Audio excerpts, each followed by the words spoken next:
Welcome to today's broadcast. No matter what kind of day you're having, please remember that God is big and He is good. He is bigger and better than you think. There's a famous quote by one of the most decorated soldiers in World War I. The Germans got us, and they got us right smart. They just stopped us dead in our tracks.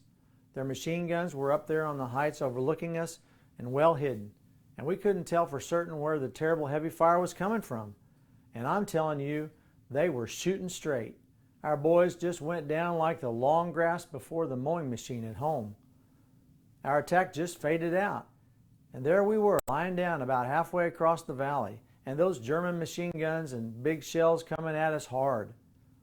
Those are the words of Alvin C. York, 1887 to 1964, as he recalled his battalion's predicament from the German machine guns and artillery.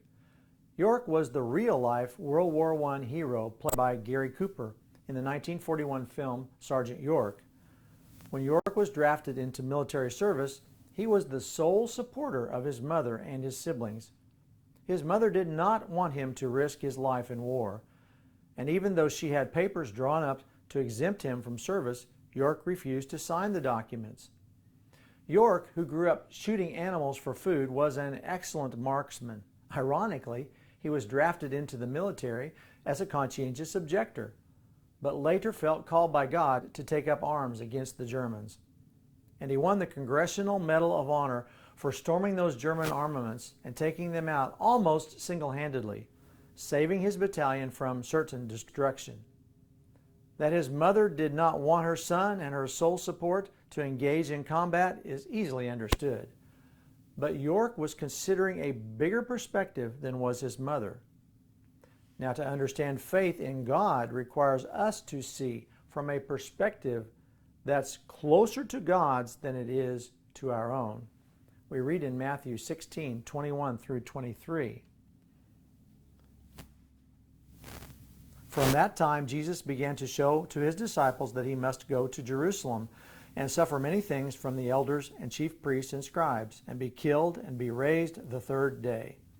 Then Peter took him aside and began to rebuke him, saying, "Far be it from you, Lord, this shall not happen to you."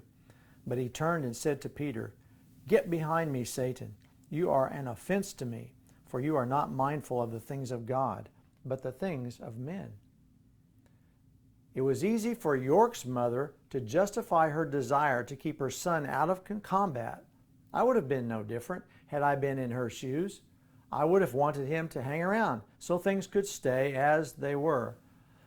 But York's actions were responsible for enabling the 328th Infantry to renew its attack to capture the DeKalb Railroad, a major supply line for the Germans. Now it was easy for Peter to take Jesus aside and rebuke him for such talk about his death and resurrection, whatever that was in Peter's mind. I would have been no different had I been in Peter's shoes. I would have wanted Jesus to hang around so things could stay the way they were. But Jesus went on to save the world, something he could not have done had things remained as they were. We must not limit our faith in God to just the needs of our own little world. Such thinking amounts to a serious disorder in our perspective. Yes, faith is for meeting my needs, but not as a priority on my part. When I use my faith to cooperate with God in meeting the needs of others, God meets my needs as well. God meets my needs not because my focus is on me, but as a consequence of having a focus on the needs of others. For more, please visit GiveMeThatMountain.org, and you have a wonderful day.